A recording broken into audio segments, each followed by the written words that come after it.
Alright, so we're back to the starter generator. I've been soaking this up for a little while now, and I got that last screw comes out. So there's the cap, and inside there you can see it is a bearing actually.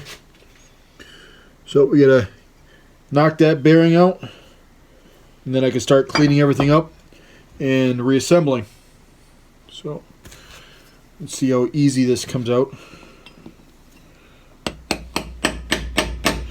Again, I don't plan on keeping these bearings. They're going to be replaced. So I am hitting the inside race, but that seems to have done it.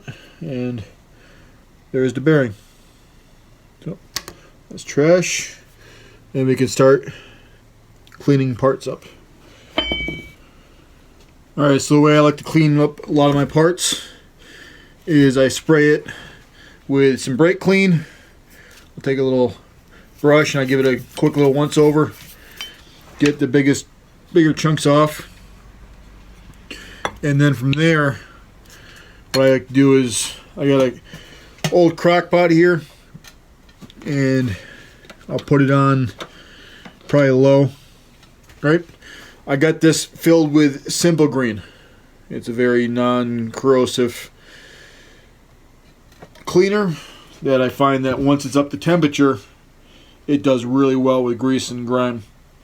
So I do know that there's several different types of Simple Green. One's good for aluminum, so if you're doing carburetors, you probably pick that version up, but this will be fine for what I'm doing. So I just set these parts in here and I will let them soak on low, probably overnight, and then by tomorrow they'll be fairly clean. While these parts are in there warming up and cleaning up, I have here the housing of the generator, and inside you can see the brushes. Alright, and inside here is the springs. So we're going to start by taking out those brushes, which is just the flathead screwed right here, and those brushes should come right out. So let's get to it. Brush. Here's that brush. Here. No, it's part of the springs.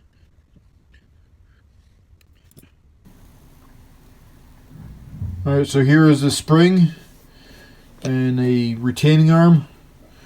Basically what you're going to try to do is this bottom end of the spring here is hooked over this little clip, if you can see it in the video. I'm trying to get a good angle of it.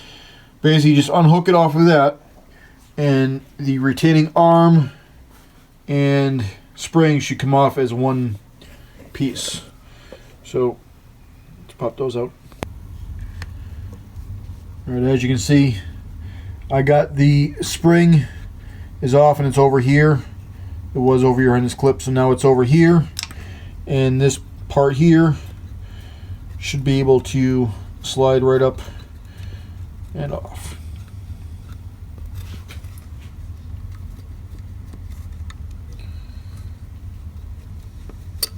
There it goes.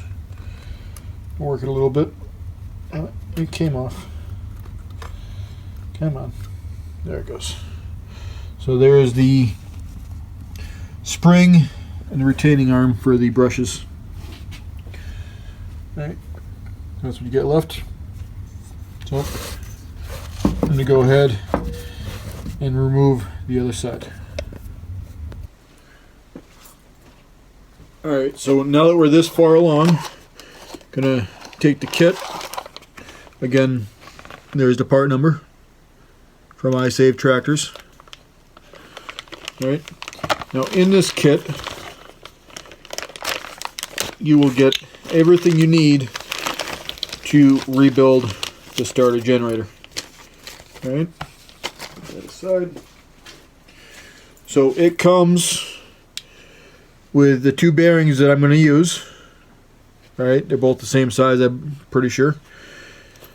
I got the two brushes to replace the other ones, and the two 2 springs. Right? Now some of these starter generators have a bushing instead of one of the bearings. So this kit does come with the bushing, but I'm not going to be using that because mine have bearings. So what we're going to do now is I'm going to start replacing the springs. I'm going to start with those. So basically what you're looking for is you get your spring here. See, one of them has the hook on it. Try to get that in focus for you. So one end has the hook and one end is going to be straight. The straight part goes on top. Basically what you're going to do is you're going to put these onto your retaining arm here, and you're going to want to hook the top part so it goes through the hole, but not the bottom one. And then what you can do is you can take that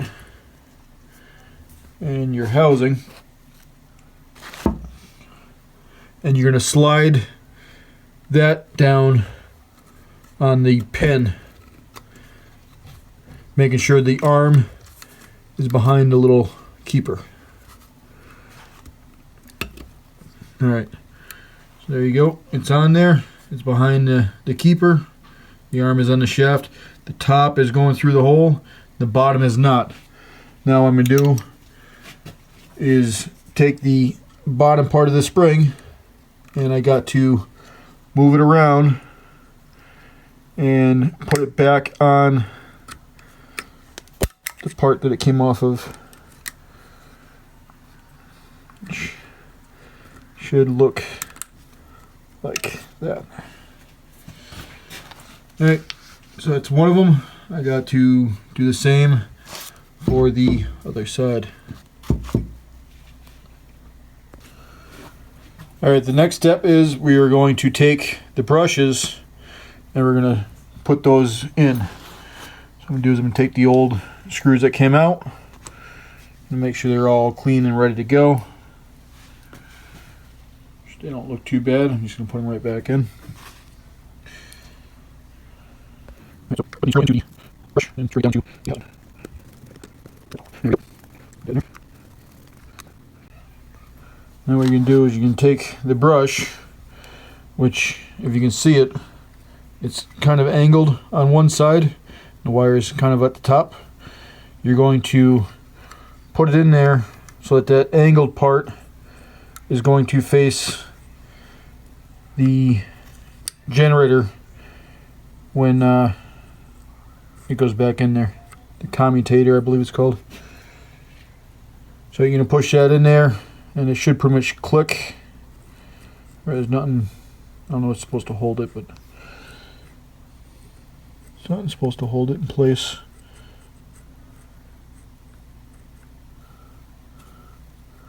Not really sure what's supposed to hold it, but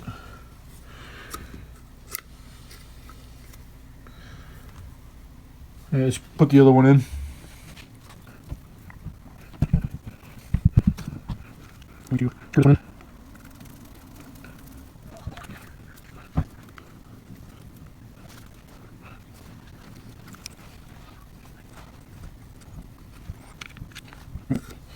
I got one to kind of click into place and stay put so that I can get the part in there.